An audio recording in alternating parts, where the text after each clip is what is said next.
चलो हिडोलना वृषभाननंदनी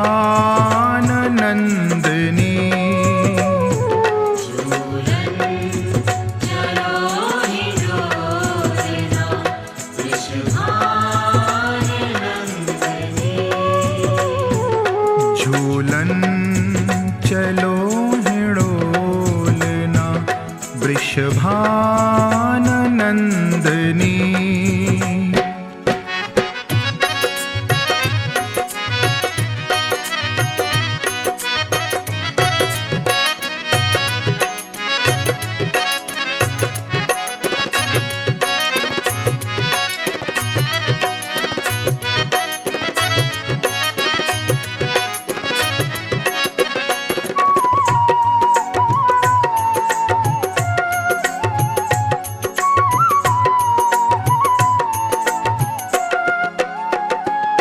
सावन की तीज आई नभ घोर घटा छाई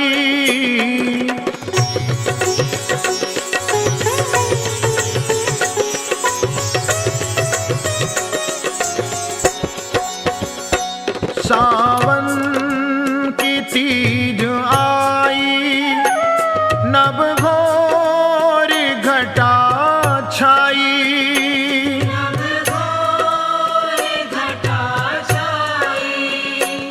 नभ घोर घटा छाई मेघन झरी लगाई परे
महाराज की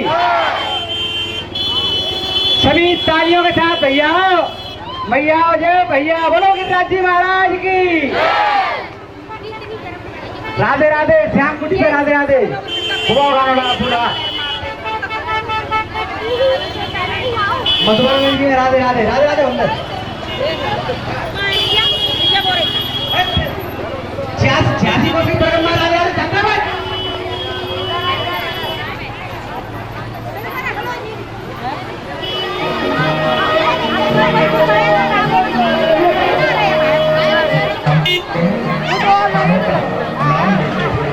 श्री धाम वृंदावन से अपनी यात्रा को प्रारंभ करिए और मेरा विश्वास है कि इस मानसिक ब्रज यात्रा से आपको वास्तविक ब्रज की यात्रा करने का ही फल मिलेगा।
राधा की कृपा कृष्णा की कृपा जिस पे हो जाए भक्ति को पाए मौज उड़ाए मौज उड़ाए मौज उड़ाए। राधा की कृपा कृष्णा की कृपा जिस पे हो जाए भक्ति को पाए मौज उड़ाए मौज उड़ाए मौज उड़ाए।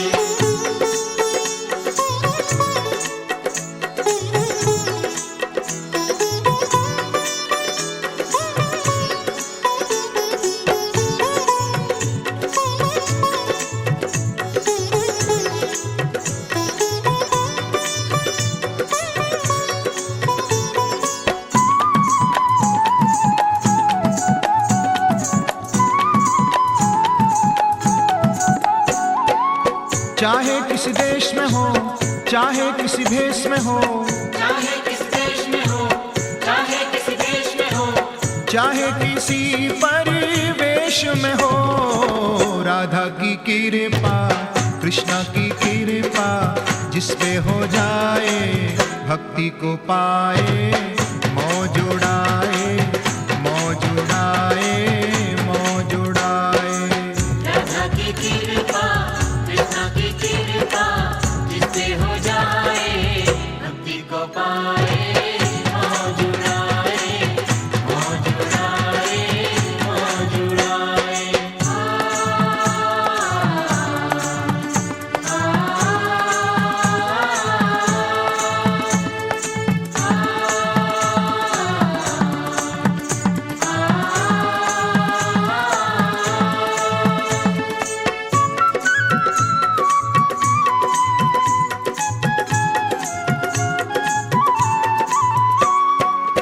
चाहे किसी रंग में हो चाहे किसी ढंग में हो चाहे किस रंग में हो चाहे किस ढंग में हो चाहे किसी तरंग में हो राधा की कृपा कृष्णा की कृपा जिस पे हो जाए भक्ति को पाए मौज उड़ाए मौज उड़ाए मौज उड़ाए। राधा की कृपा कृष्णा की कृपा जिससे हो जाए भक्ति को पाए मौज उड़ाए मौज उड़ाए मौज उड़ाए।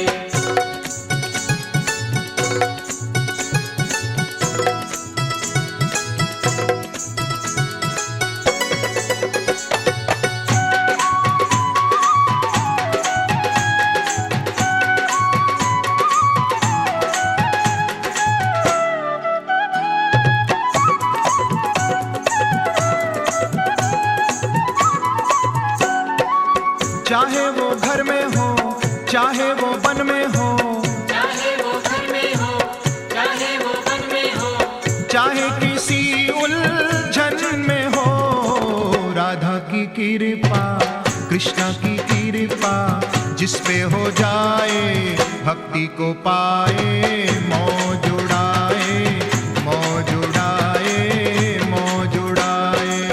राधा की कृपा कृष्णा की कृपा जिससे हो जाए भक्ति को पाए मौज उड़ाए मौज उड़ाए मौज उड़ाए।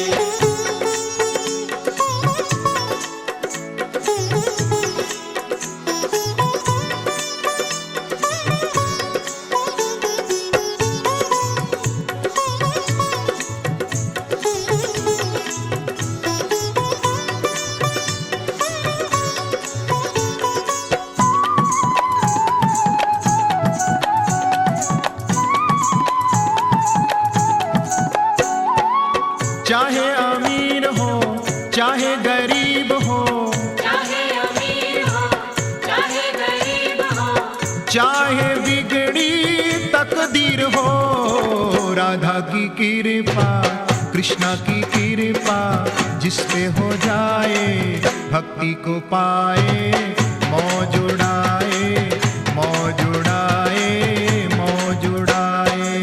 राधा की कृपा कृष्णा की कृपा जिससे हो जाए भक्ति को पाए मौज उड़ाए मौज उड़ाए मौज उड़ाए।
भगवान की कथा शुभारंभ करने से पहले भगवान श्री गणेश जी को आह्वान किया जाता है, बुलाया जाता है। शारदे मां शारदे गुरु ज्ञान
राम राम हो जाए तो लोगों को बड़ी अंदर से शर्म सी लज्जा सी महसूस हुई कि जब इसका समय अच्छा नहीं था तब हम इसकी राम राम नहीं लेते थे। आज इसका जब समय अच्छा है तो जब हम इसको राम राम बोलते हैं, नमस्ते करते हैं, तो इसके मन में ये आता है कि अब ये हमको नहीं, हमारे पैसे को राम राम बोलते हैं। ऐसे ही हम व्यक्ति को प्रणाम नहीं करते हैं, उसकी योग्यता को, उसके पैसे को, उसके ज्ञान को प्रणाम करते हैं। तो उन 88,000 ऋषियों ने कहा, श्री चर्चा सुनाओ जो भगवान ने स्वयं इस पृथ्वी पर आकर के रचा। वो चरित्र भगवान आप मुझे सुनाइए। तो श्री शिव जी महाराज कहने लगे कि हे सोनक ऋषियों, अगर भगवान के प्रति आपके मन में प्रेम है तो मैं भगवान इधर से सुनेगा, इधर से निकाल देगा। तो श्री शिव जी महाराज कहने लगे कि अगर भगवान के प्रति आपके मन में प्रेम है तो मैं भगवान की हर चर्चा आपको अवश्य ही सुनाऊंगा। तो बताते हैं श्री सूत जी महाराज कि हे सोनक ऋषियों, एक बार ब्रह्मपुत्र नारद वीणा को बजाते हुए इस भूलोक पर भ्रमण कर रहे थे, घूम रहे थे। मन में संतुष्टि नहीं थी, शांति की तलाश कर रहे थे कि कहीं ऐसा स्थान मिल जाए जहां मेरे मन में हमें किसी से द्वेष नहीं है, किसी से जलन नहीं है, तो ही हमारे मन में संतुष्टि और स्वभाव आ सकता है। नहीं तो हमारे अंदर जो जलन है, एक दूसरे के प्रति जो घृणा है, कभी भी हम संतुष्ट नहीं हो सकते, कभी भी मन में शांति नहीं आ सकती। हम चाहे कितने भी सत्संग करा लें, कितने भी भागवत कथा करा लें, लेकिन फिर भी मन में संतुष्टि नहीं आएगी। नारद जी घूम रहे थे, सोच रहे थे कहीं को हमारे मन को शांति मिल जाए। उन्होंने एक दृश्य देखा, उस दृश्य को देख करके नारद जी और मैं जवान होना तो ये नहीं है कि माँ बूढ़ी हो और बच्चे जवान हो, लेकिन कलयुग में क्या है कि बच्चे बूढ़े हैं और माँ जवान। अच्छा, बच्चे बूढ़े जल्दी क्यों? हम लोग दारू पीते हैं। आप लोग दारू पीते हैं क्या? झूठ मत बोलिए। ये तो अच्छी बात है कि जो कथा करा रहे हैं वो दारू नहीं पीते, क्योंकि कहते हैं कि नशा ये नाश कर देगा, फिरोगे गाने गाने को, कटोरा हाथ में होगा ना देगा कोई, क्योंकि नशा से तो नशा कीजिए बाकी चाहिए, क्योंकि उसमें सामने वाले का कोई नुकसान नहीं, आपका नुकसान है। अभी 2-3 दिन पहले मैंने सुना था कि एक पड़ोस में ही चल बसे किसके कारण,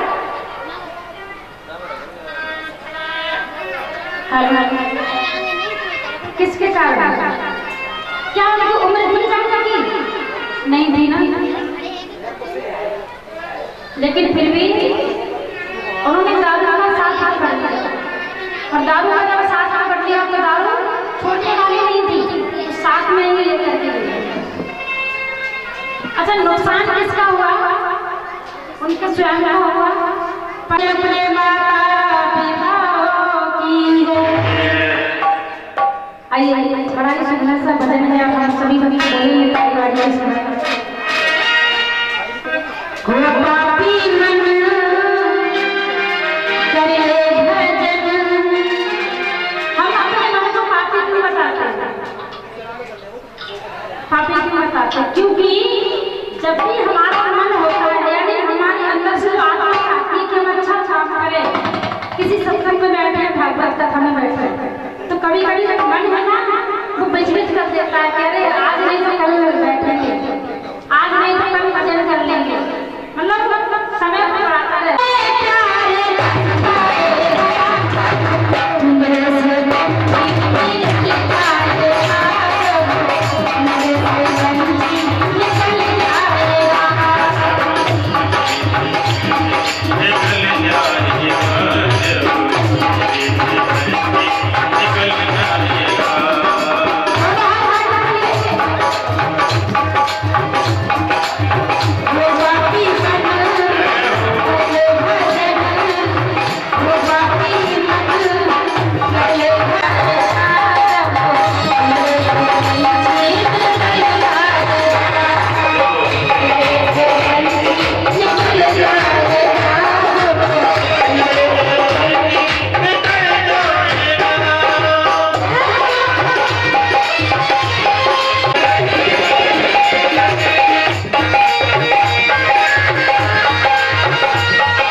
तो क्या करना चाहिए? तो किसी ने कोई जवाब नहीं दिया। अच्छा, इसकी कोई दवाई तो है नहीं जो किसी डॉक्टर से ला करके और दे दी जाए तो बच्चे जवान हो जाए और माँ बूढ़ी हो जाए। नारद जी बड़े परेशान, सोचने लगे कि मैं उस देवी से कह के तो आया हूँ कि मैं कोई ऐसी औषधि लेकर के आऊंगा जिससे आपकी कष्टों का निवारण हो जाए, लेकिन किसी संत महात्मा ने कोई भी जवाब नहीं दिया। तो बताते कि नारद जी जब उदास हो गए, अरे क्या रास्ते पर जाता था, वहां पर सामने से सनकादिक ऋषि चले आए। सनकादिक ऋषि कौन थे? ब्रह्मा जी ने 4 पुत्र थे, सनक, सनंदन, सनातन और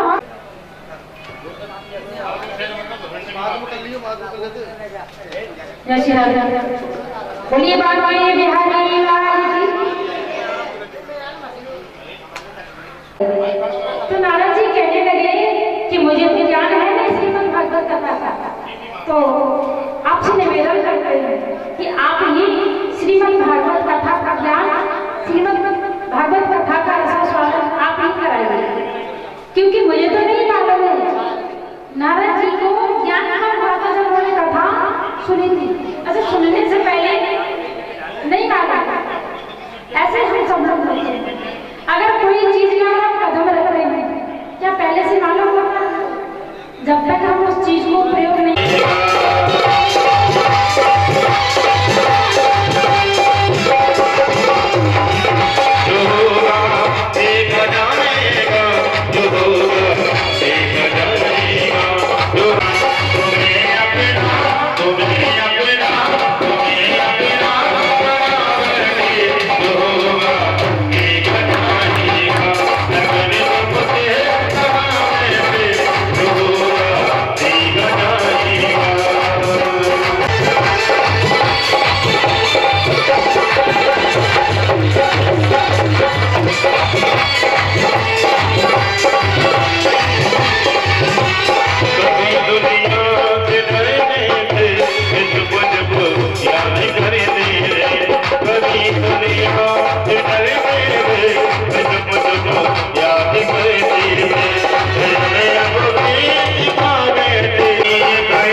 हमने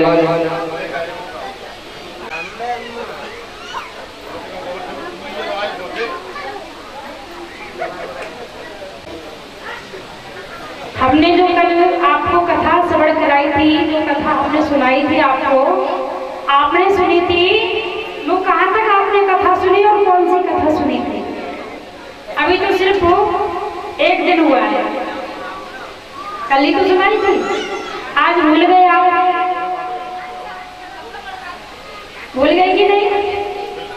याद कर लो, धर्मपत्नी से पूछ लो।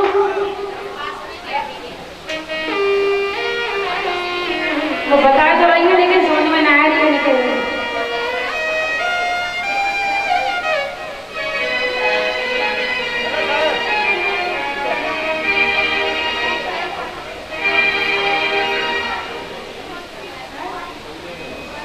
अब तो फिर भी लोग बहुत सुधर गए हैं, गांव में फिर भी नहीं सुधरे लोग, सिटी में शहर में फिर भी लोग बहुत सुधर चुके हैं। गांव में आज भी वही परंपरा चली जा रही है, अगर निर्वंशी का मुंह देख लिया तो दिन अच्छा नहीं होगा, लोग कह देते हैं।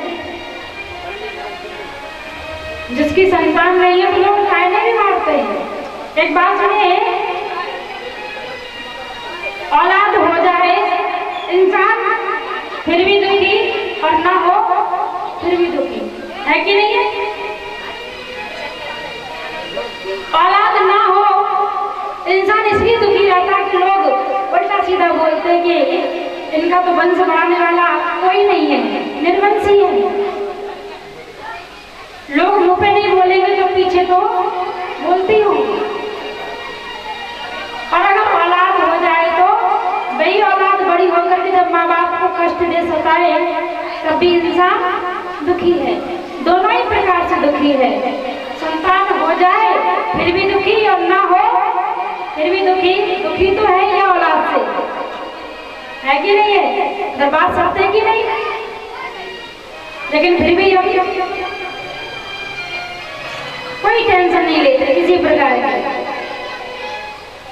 अपनी औलाद को पालेंगे, पोसेंगे, सब कुछ करेंगे।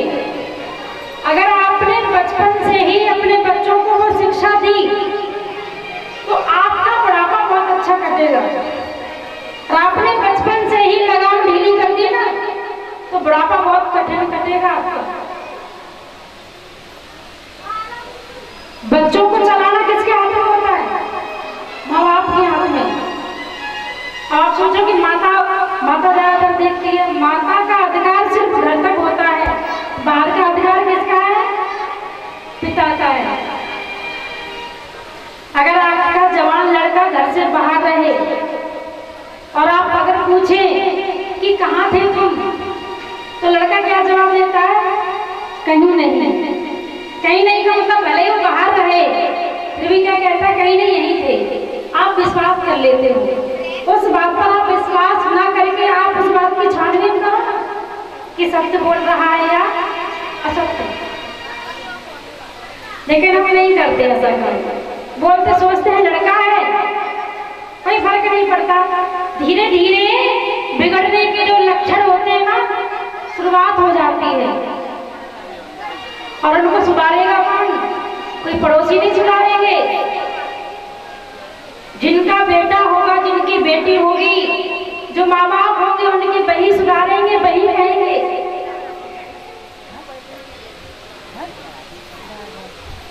आत्मदेव के घर में कोई भी संतान नहीं थी। उनकी पत्नी का नाम था धुंधली। जैसा नाम उसका वैसा ही काम था, धुंधली थी। लेकिन दोनों का जोड़ा तो था, पर दोनों के जोड़े में बड़ा अंतर था। धुंधली की जो तुलना की है कवि ने, वो बेर के वृक्ष से की है। बेर का वृक्ष कैसा होता है? कैसा होता है? कांटे होते कि नहीं? कटीला होता है, चुभने वाला होता है।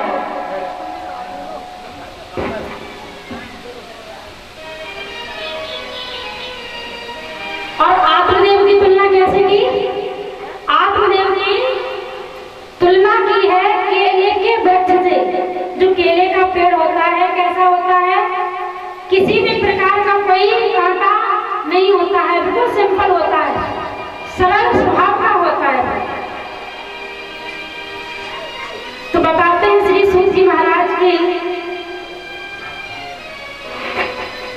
हे सौनक ऋषियों, दोनों में पटती नहीं थी। उनकी धर्मपत्नी ऐसी थी कि अगर पड़ोसी से जब तक झगड़ा नहीं कर लेती थी तब तक चैन नहीं आता था। आत्मदेव अपनी औलाद से दुखी थे कि हमारे संतान नहीं है, लोग हमको निर्वंशी कहते हैं। एक दिन उनके मन में विचार आया कि इस जीवन से अच्छा है कि मैं अपने आप को ही खत्म करूं, कम से कम सुनेंगे तो नहीं।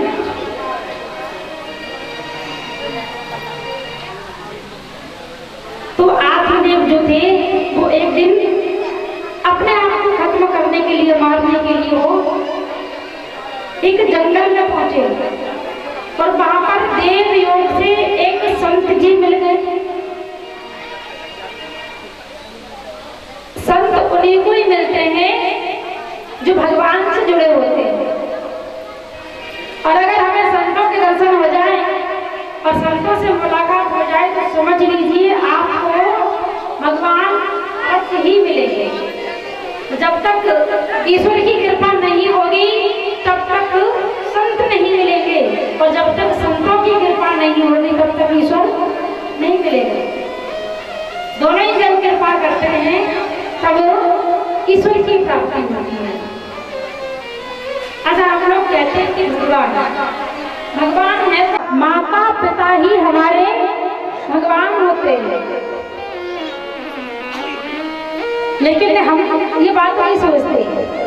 हम तो ये सोचते हैं कि भगवान कुछ अलग ही दिखते होंगे।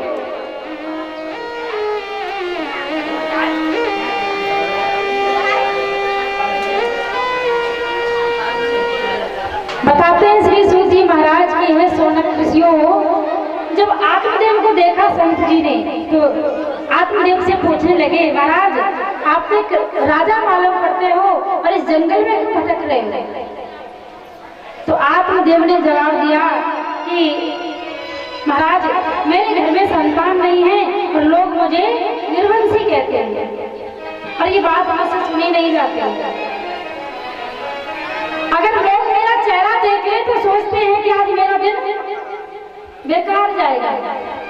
इससे अच्छा है कि मैं अपनी हत्या कौन करते हैं, जो स्वयं को मारते हैं वो कौन करते हैं?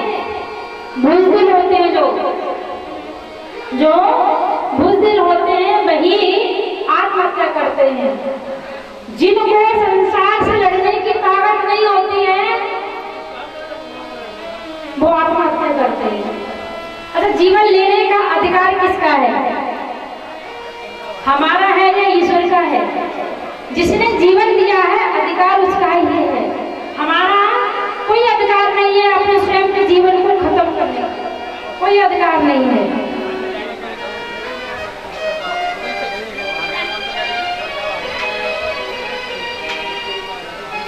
आत्मदेव को समझाया पर समझ में नहीं आया, तो बताते कि उन संत जी ने एक फल दिया। भागवत के अंदर उस फल का नाम नहीं दिया गया। फल कोई भी हो सकता है, आशीर्वाद का भी फल हो सकता है, और ये जो फल होते हैं ये भी कोई, लेकिन भागवत के अंदर उस फल का नाम नहीं दिया गया।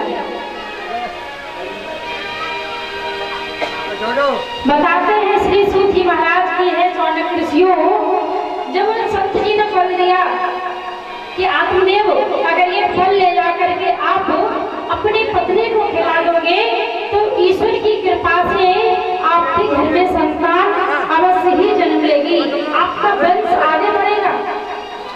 आत्मदेव खुशी से अपने घर आए और उनकी पत्नी को ला करके दिया।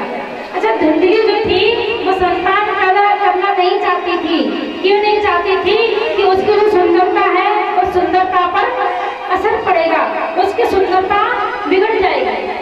वो नहीं चाहती थी कि हमारे घर में संतान उत्पन्न हो। आत्मदेव जी ने जब फल ला करके दिया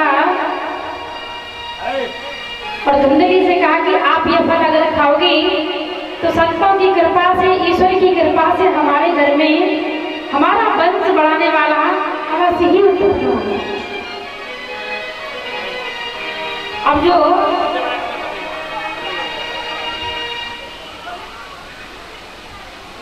जो धुंधली थी वो सोचने लगी उस फल को हाथ में लेकर कि अगर मैंने ये फल खा लिया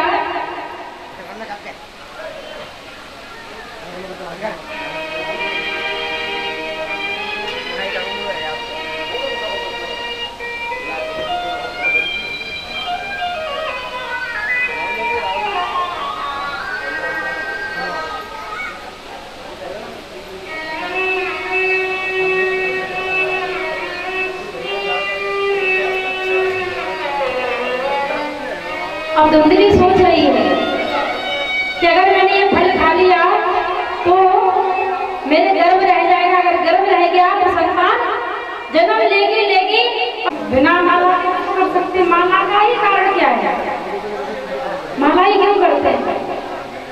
और माला में जो 100 कितने मोती होते हैं? 109 होते हैं, होते कि नहीं? 109 होते हैं, ऊपर जो मोती एक्स्ट्रा लगा होता है 109 की गिनती में आता है कि नहीं? जितना हम जाप करते हैं वहीं से घुमा लेते हैं, उसको जाप में नहीं लेते उस वाले मोती को। लेकिन माला में कितने होते हैं पूरे मोती? 109। अगर आपसे कोई पूछे कि माला में कितने मोती होते हैं तो आप 108 ही बताओगे, है? लेकिन होते कितने हैं? 109। गिनती में तो लेंगे कि नहीं लेंगे हम उसको? भले ही 108 का जाप कर रहे हैं लेकिन गिनती में तो उसको लेंगे जब कोई पूछेगा तो।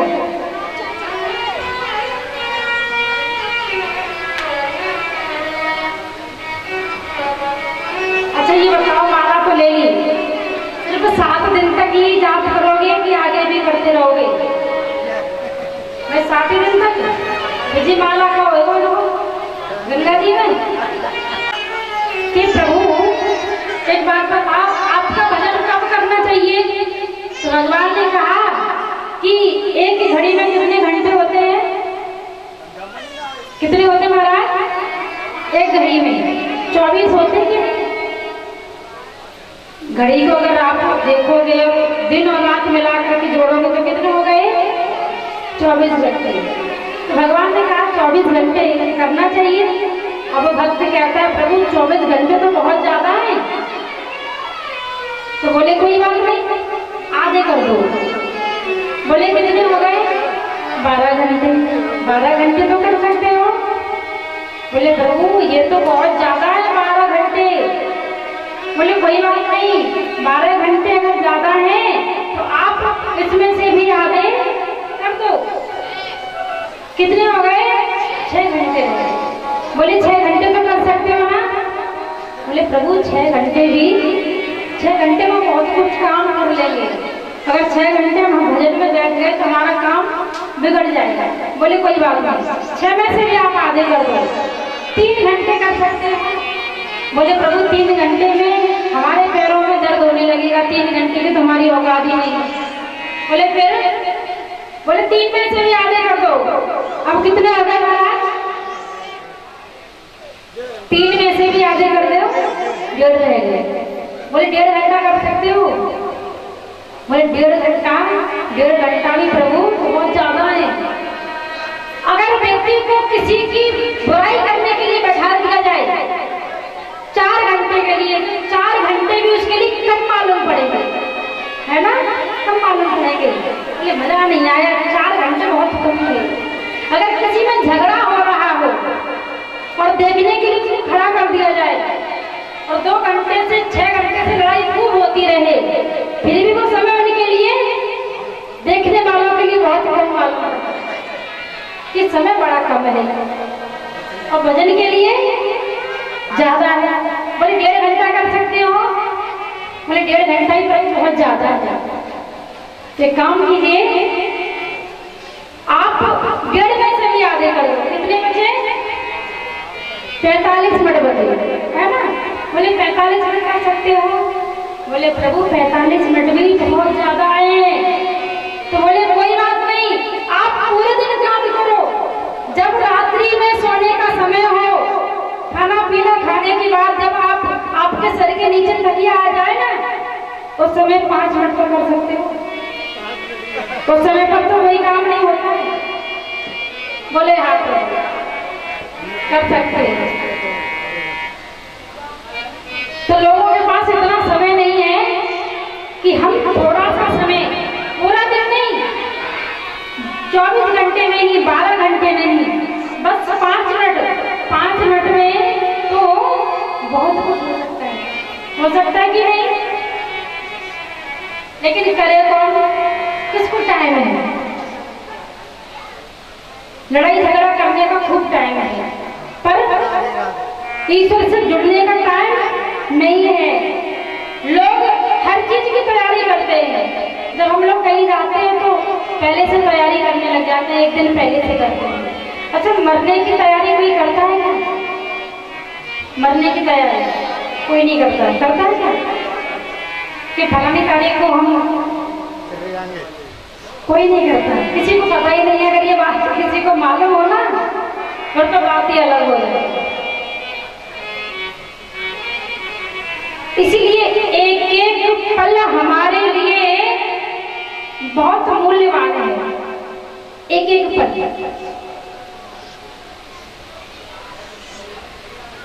इधर बताते हैं श्री सूत जी महाराज, हे सौनक ऋषियों, आत्मदेव की जो पत्नी थी धुंधली की बहन आ गई। उसने कहा कि आप एक काम कीजिए, ये जो फल आपके पति ने ला करके दिया है, इसको आजमाने के लिए आपके घर में जो गाय है उस गाय को खिला दो।